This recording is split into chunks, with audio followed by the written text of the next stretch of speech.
If you still don't think the Portland Trail Blazers need to make a big move to shake up their team, then I don't know what to tell you at this point.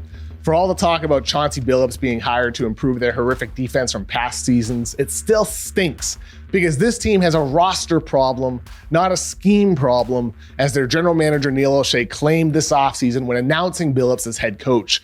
Portland doesn't have a perimeter stopper like every legitimate title contender has. Robert Covington just can't move his feet quick enough laterally against top scorers, and even Billups admitted on the record he's not that guy like Mikal Bridges is for the Suns. And though Damian Lillard and CJ McCollum are one of the game's best backcourt duos on offense, they're one of the worst on defense. So as much value as CJ provides as an excellent clutch perimeter scorer, I believe it's time to break up him and Dame.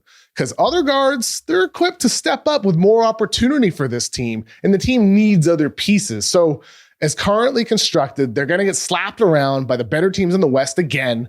So let's get into Portland's difficult situation, the good news, the bad news, some ideas, all that today on The Void. Trading CJ McCollum in the past wasn't a no-brainer for Portland because of the lack of shot creation on the remainder of the roster other than Damian Lillard. The Blazers lacked bench scoring and playmaking, running offense through dudes like Evan Turner and Shabazz Napier.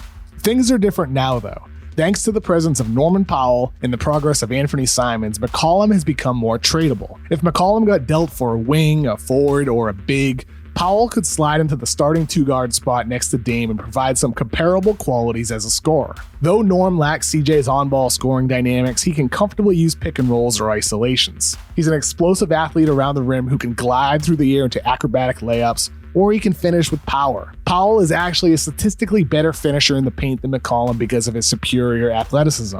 And from mid-range, he makes 43% of his pull-up two-point jumpers, only 4 percentage points worse than CJ. Though he isn't a primary go-to scoring option, he still has the ability to hit shots off the dribble, especially when going to his left. Chances just haven't been there nearly as often in Portland as they were in Toronto. But with the opportunity, he has shown for years that he can deliver. Powell is also a knockdown spot-up three-point shooter who makes 43% of his catch-and-shoot threes. He can hit shots off movement and reposition himself to get open or use screens and handoffs. The Blazers can get more scoring out of Norm if they want to. Powell could also provide better balance next to Lillard because of his defense. He offers resistance in man-to-man situations using his strong frame and near 7-foot wingspan to contain opposing ball handlers. He's active and aware when he fights through on-ball screens, and then he can use his active hands to deflect passes. Whereas McCollum, he offers little resistance. Ball handlers plow through him with ease. He's smaller and lighter than Powell, and frankly, his effort and focus are often poor. Lillard has some similar issues, so a defense can't survive with two guards struggling to contain the ball. As it is, Powell is often playing the three.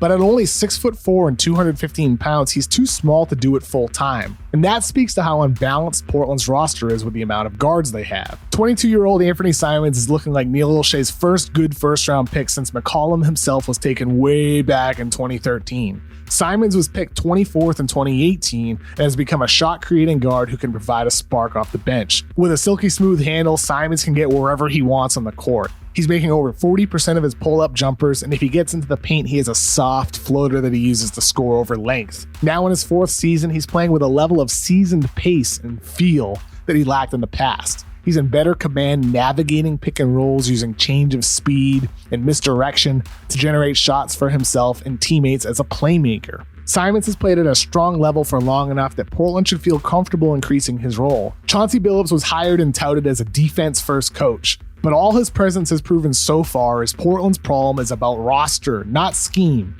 For years, under Terry Stotts, the Blazers played a conservative pick-and-roll coverage that required the center, Jusuf Nurkic in this play, to drop to the paint. What's much different now is Billups requires the defense to be more aggressive, having Nurkic come all the way up past the three-point line to pressure the ball handler using a tactic called a blitz or a show. When it works, it can cause turnovers or simply force the ball out of a star's hands.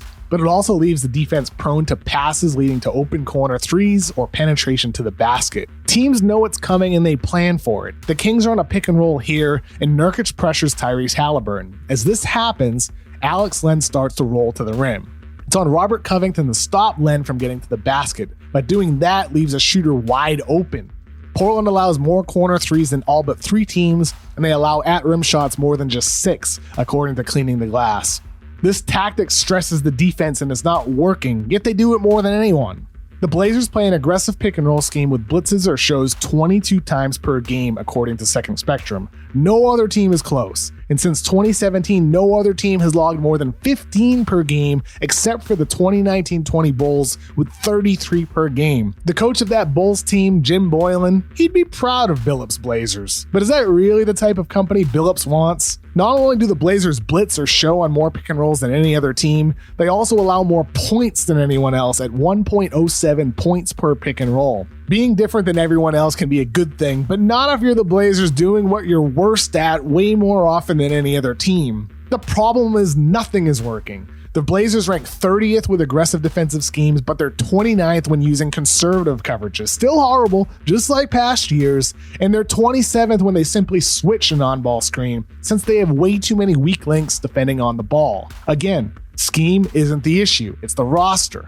There's no one easy fix for the Blazers, and to make matters worse for the lack of perimeter stoppers, Jusuf Nurkic isn't the same energetic bruiser he was before suffering a major leg injury in 2019. Now, he's inconsistent. One night he's moving around like he used to and altering shots. The next night he's lazing around making no notable difference. It often seems like he gets fatigued, starting games strong, then fizzling late. The reality is he doesn't intimidate opponents anymore. Guards are able to score around him inside with ease. Jokic punked him earlier this season. Gobert tossed him around. Nurkic no longer plays like the Bosnian beast.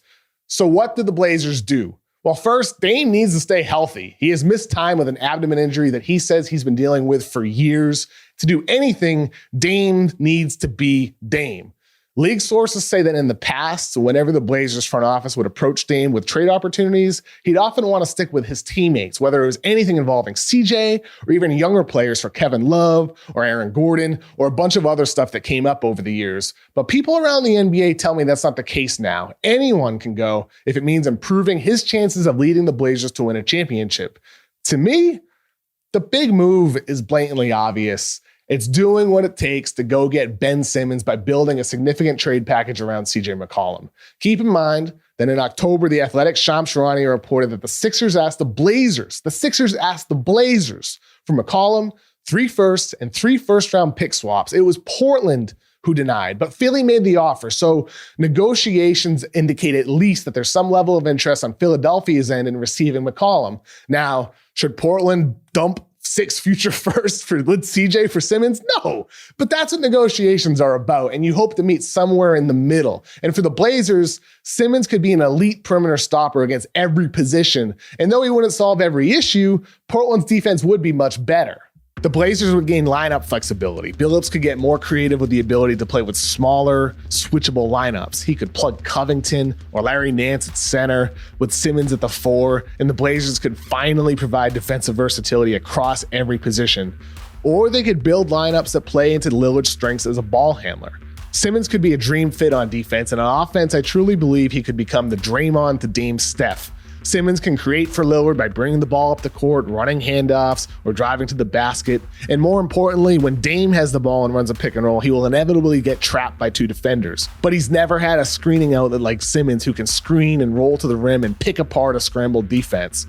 Playing this style would require buy-in from Simmons, but the potential of pairing him with an all-time great scorer like Lillard is significant. There could be spacing issues with Nurkic and Simmons, but the Blazers do have a roster full of quality shooting threats to surround them with. And for a second trade idea, flipping Nurkic or a player with an appropriate salary with more firsts for a big who can shoot threes wouldn't be the worst idea in the world. I reported earlier this week that the Rockets are open to trade offers for Christian Wood, and he's the type of guy I'd be targeting. So someone like Wood, a Miles Turner, a big that can play from the perimeter. But we're dealing with hypotheticals here, and the Sixers are still holding out hope that Lillard is the one that ends up demanding a trade. To be clear, though, I don't care too much about the things Lillard says publicly about his commitment to the Blazers, because even if Dame signed a lifetime contract, it's the organization's duty to do everything possible to put him in a position to fulfill his potential as a champion. What more could they really want from Dame? He's 31 and still sticking with this incompetent and dysfunctional organization. I'm talking today about all these trade ideas, but Neil O'Shea is still under investigation for creating a toxic workplace. It's unclear